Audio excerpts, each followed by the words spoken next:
जब चाहो तब मिले। एक पतिव्रत रहे जगत में, सब व्रत हैं बेकार। बिन पतिव्रत के नारी का तो जीवन है बेकार। सूना पति बिना संसार।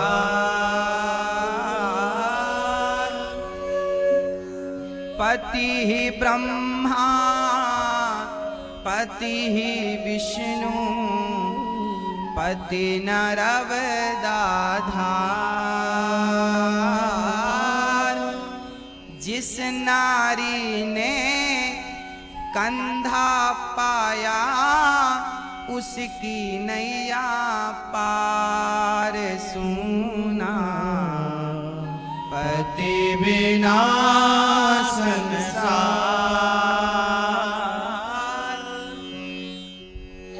तो पति क्या होता है वो आप समझ लीजिए। किस्मत वाली स्त्रियों के मांग में सिंदूर होता है, हाथ में चूड़ी और गले में मंगलसूत्र होता है। अब प्रश्न दूसरा खड़ा हो गया, महाराज जी हम तो ठीक सेवा करती हैं, पति को हम भगवान भी मानती हैं, पर हमारे पति बड़े दुष्ट हैं, हम क्या करें? पति को तो हम भगवान कहती हैं, हम तो आरती भी उतारने को तैयार हैं, हम तो पतिव्रता बन भी जाएं, पर हमारा पति तो दुष्ट है, शराब पीता है, लात मारता है और गालियां देता है। क्या करें महाराज जी? देखो ये जिंदगी जो है मेरी माँ, जीने के लिए जीना तो पड़ेगा। रोते रोते जियो या हंसते हंसते, ये आपको निर्णय लेना पड़ेगा। आपको पति गलत मिला है, शराबी मिला है, जुआड़ी मिला है, मारता है आपको, तो मेरा एक प्रश्न आपसे है कि आपको ही ऐसा पति क्यों मिला? क्यों मिला? अच्छा पति क्यों नहीं मिला? जैसे आपको चाहत थी कि मेरा पति ऐसा हो वैसा पति आपको क्यों नहीं मिला? जानती हो क्यों मेरी माँ? क्योंकि पिछले जन्म के जितने आपके पुण्य होंगे, जितना अधिक पुण्य होगा उतना अच्छा परिवार मिलेगा, उतना अच्छा रंग और रूप मिलेगा। कहते हैं शरीर सुंदर, सुंदर शरीर भी पिछले जन्म के पुण्य से मिलता है, सुंदर पति भी पिछले जन्म के पुण्य से मिलता है, सुंदर बच्चे भी, संस्कारी बच्चे भी पिछले जन्म के पुण्य से मिलते हैं। मतलब आपके पास पुण्य की पूंजी है तो आपको सब अच्छा मिला, नहीं है तो घटिया माल पकड़ा दिया परमात्मा, चाइना माल, कोई गारंटी नहीं कब बिगड़ जाए, कोई वारंटी नहीं कब खराब हो जाए। तो जिनके पति बात बात में शराब पी करके ताने मारते हैं, आपका पति चाइना मॉडल है, सस्ता वाला पकड़ा दिया परमात्मा। दिया तो पर आपका बजट कम था, सस्ता दे दिया। कब बिगड़ जाए पति पता नहीं, चाइना की तरह कब बिगड़ गो फिर सुधरता भी नहीं है। चाइना का सामान एक बार बिगड़ जाए तो उसका कोई इलाज नहीं है, फिर फेंक दो। ऐसे ही पति है कुछ, और कुछ पति ही नहीं, कुछ स्त्रियां भी ऐसी हैं। थोड़ी सी बात खटपट हुई तो उठाए झोला, चलो पापा के घर, मायके जा रही है, घर छोड़ के मायके। तो जो बात बात में मायके जाने की धमकी दे, ये भी तुम्हें सस्ती पत्नी मिली है। तुम्हारा बजट ठीक नहीं था, भगवान ने सस्ती वाली पत्नी पकड़ा दी। कब बिगड़ जाए पता नहीं, किस बात पे बिगड़ जाए ये भी पता नहीं। तो ये सब सस्ता माल है। आज जो बात बात पे झगड़े हो रहे हैं, ये सब सस्ते लोग हैं, तुच्छ लोग। समझदार गंभीर लोग तो झगड़ा करते ही नहीं, वो अपने विवेक से अपने घर के झगड़े को शांत कर लेते हैं, हर बिगड़ी बात को बना लेते हैं। दूध फट जाए तो वो लोग घबराते हैं जिनको पनीर बनाना नहीं आता। जिनको पनीर बनाना आता है वो फटे हुए दूध से घबराते नहीं हैं, फट जाए तो पनीर बना लेते हैं, सदुपयोग कर लेते हैं। जीवन में वो लोग ज्यादा परेशान हैं जिनको रिश्ते निभाने नहीं आए, चलाने नहीं आए, वो आज बहुत परेशान है। पत्नी से परेशान, पति से परेशान, सस से परेशान, ससुर से परेशान, पड़ोसी से परेशान, देवर से परेशान, जेठानी से परेशान, बहुत परेशान। ये कौन लोग परेशान हैं? इनके पास थोड़ी भी बुद्धि होती, विवेक होता तो ये परेशान ना होते। अपनी बुद्धि से, अपने विवेक से। अरे भाई, आज इंसान बंदर को अपने बस में कर लेता है। शेर को आपने सर्कस में देखा होगा, शेरों को लोगों ने वश में कर रखा है। हाथी को देखा होगा सर्कस में, हाथी को। इंसान ऐसी खोपड़ी का है कि वो हाथी को वश में कर लेता है, शेर को वश में कर लेता है, बिल्ली कुत्ते को वश में कर लेता है। आपने तीर्थों में देखा होगा, एक छोटी सी चिड़िया को लोग पिंजरे में बंद करते हैं और आप जिस पत्ते को छूते हैं ना, चिड़िया उसी पत्ते को पकड़ के बाहर कर देती है। अर्थात लोगों ने चिड़िया को भी वश में कर रखा है। हाँ, ये इंसान काली खोपड़ी वाला ना सबको वश में कर सकता है। मैं आपसे पूछता हूँ, इंसान ने शेर को, हाथी को वश में कर लिया, तुम अपनी पत्नी को वश में ना कर सके, तुम अपने पति को वश में ना कर सके, तुम अपने परिवार को वश में ना कर सके, तो कमी किसमें है? दूसरों पे उंगलियां उठाने से पहले हम ये देख लें कि बुरा जो देखन मैं चला, बुरा न मिलिया कोई। जो स्त्री ये कहती है कि मेरा पति बुरा है, पति बुरा नहीं है, अपनी बुराइयां ठीक करो। जो कहते हैं पत्नी बुरी है, पत्नी बुरी नहीं है। ये देखो कि एक उंगली यदि आपकी तरफ है तो 3 उंगली हमारी तरफ इशारा कर रही हैं, वो 1% बुरा है, तुम 3% बुरे हो। हम जीवन में अपने घर को स्वर्ग तब बनाएंगे जब हमें किसी से शिकायत नहीं हो। पत्नी को पति से शिकायत ना हो और पति को पत्नी से शिकायत ना हो, माँ बाप को बच्चों से शिकायत ना हो और बच्चों को माँ बाप से शिकायत ना हो। मतलब हम शिकायत रहित जीवन जिएंगे तो घर स्वर्ग बन जाएगा। और शिकायत भरा जीवन होगा, पत्नी को हमेशा पति से शिकायत है, फिर वो घर के रिश्ते ज्यादा चलेंगे नहीं, टूट जाएंगे। हाँ, और आज लोगों में अकड़ इतनी ज्यादा है कि लोग झुकते ही नहीं। रिश्ते टूटे तो टूट जाएं, पर झुक करके बचाने की क्षमता खत्म हो गई। बाल्टी जब कुएं में उतरती है ना, तो झुकती है तो भर के आती है। झुकोगे तो रिश्तों को बचा सकोगे, नहीं झुकोगे तो रिश्तों को तोड़ लोगे, बसे बसाए घर को फोड़ लोगे, आग और लगा लोगे घर में। बिगड़ी बात को बनाने का अभ्यास करिए। अच्छा, मैं कई बार सामान्य बातें देखता हूं, पति एक बात बोलता है तो पत्नी को सहन नहीं होती, पत्नी भी कुछ बोलती रहती है। पति ने बोला है तो पत्नी जरूर बोलेगी। मैं आपसे पूछता हूं, पति ने आपको अपशब्द कहे, माना कि पति ने आपको गाली दी, माना कि पति को नहीं कहना चाहिए था वो शब्द भी कहा, तो क्या आपने उन्हें जवाब देकर क्या आपने सही किया? चलो वो दुष्ट है, आपको गाली देता है, आपके साथ अत्याचार करता है, पर आप क्या चुप रह करके सहन कर रही हैं, बर्दाश्त कर रही हैं? नहीं ना, आप भी बोल रही हैं, आप भी प्रत्युत्तर दे रही हैं। क्या आपके उत्तर की आवश्यकता थी? नहीं ना। भक्तों,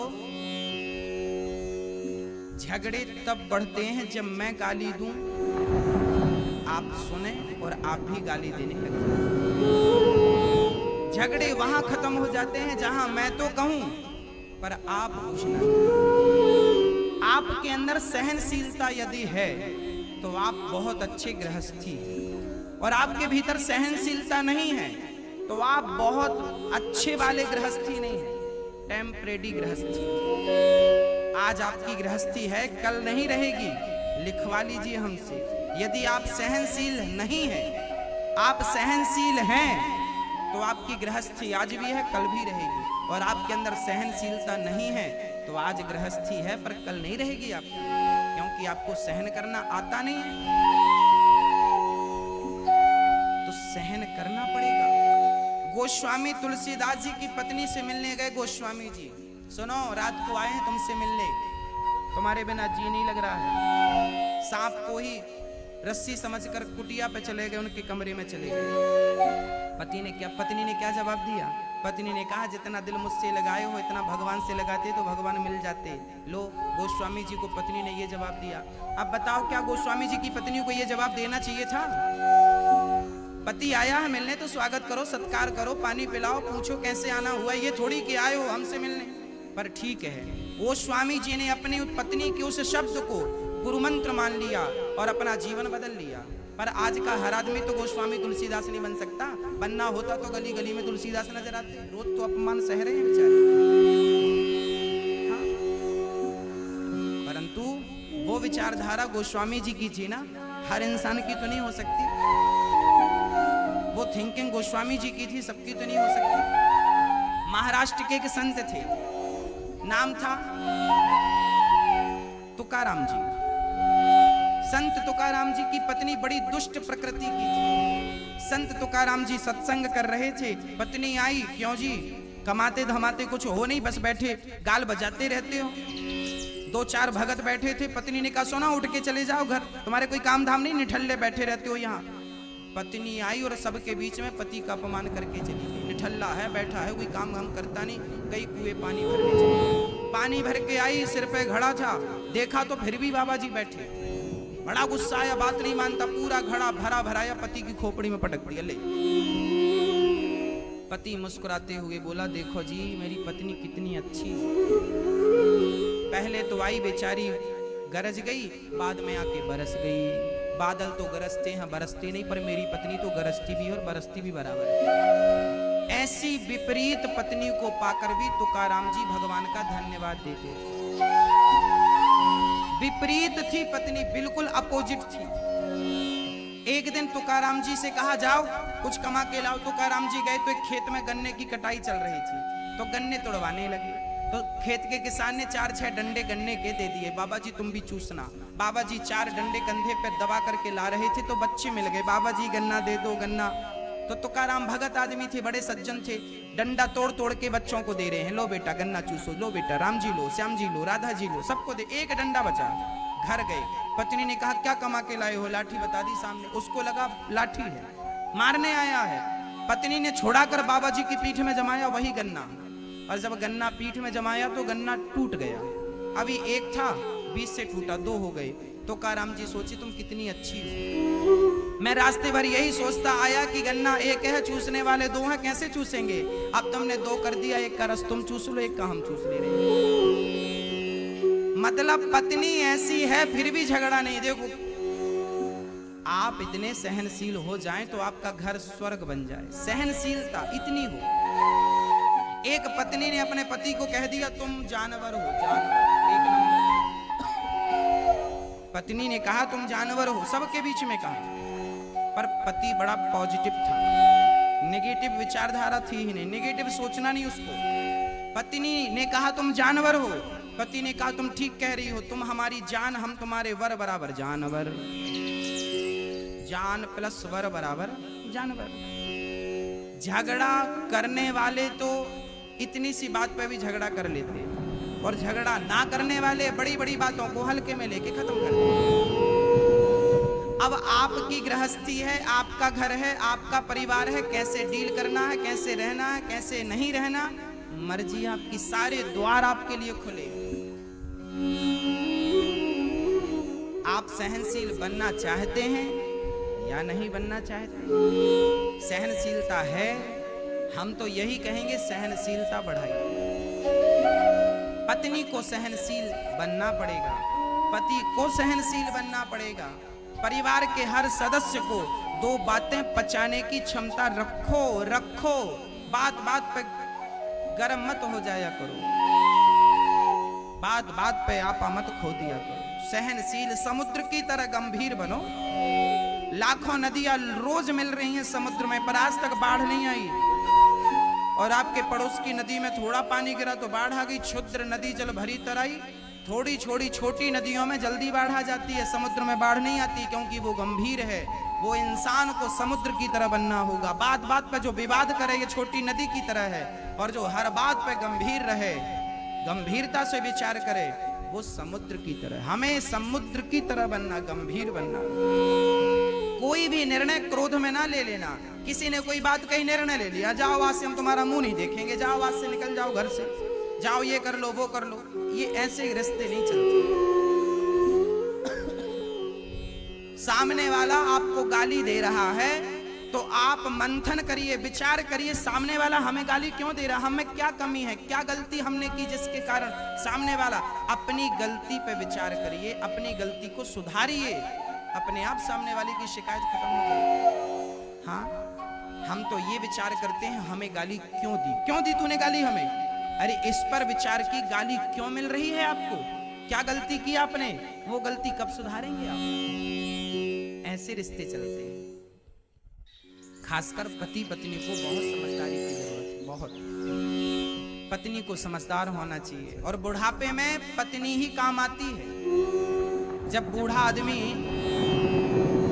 ना बहू पानी देने आती ना बेटा पानी देने आता, यदि पत्नी जिंदा है तो वो आपकी सेवा करेगी, पांव दबाएगी, भोजन कराएगी, ख्याल रखेगी आपका। इसलिए पत्नी का आदर करो, पत्नी का सम्मान करो, पति का आदर करो, पति का सम्मान करो, और गृहस्थी को बिल्कुल स्वर्ग की तरह रखो। जो जो हमने बताया उस पर बहुत विचार करिए। हमने तो शॉर्ट में केवल सूत्र दिए हैं, सब्जेक्ट पे बोलूंगा ना तो पूरी कथा इस पे निकल जाएगी। हाँ, कथा रह जाएगी, ये गृहस्थी कथा हो जाएगी। इसलिए हाँ, जीवन में भगवान ना छूटे। हम यही कहते हैं, जीवन में कुछ ना छूटे। परिवार के बीच में रहकर गोविंद का भजन करना है, भगवत भजन करना है। और जब भगवान के घर से बुलावा आएगा, सबको जाना पड़ेगा, सबको जाना पड़ेगा। बाद में जब जाने लगोगे तब फिर कहोगे, हे भगवान थोड़ा सा मौका दे दो, थोड़ा सा वक्त दे दो, 1 मिनट की मोहलत दे दो। अब पछताए होत क्या, जब चिड़िया चुग गई खेत। जब समय था तो लड़ते थे, अब समय चला गया तो प्यार करने के लिए, बात करने के लिए, मिलने के लिए, एक एक मिनट के लिए तड़प रहे हैं, तरस रहे हैं। ओ भक्तों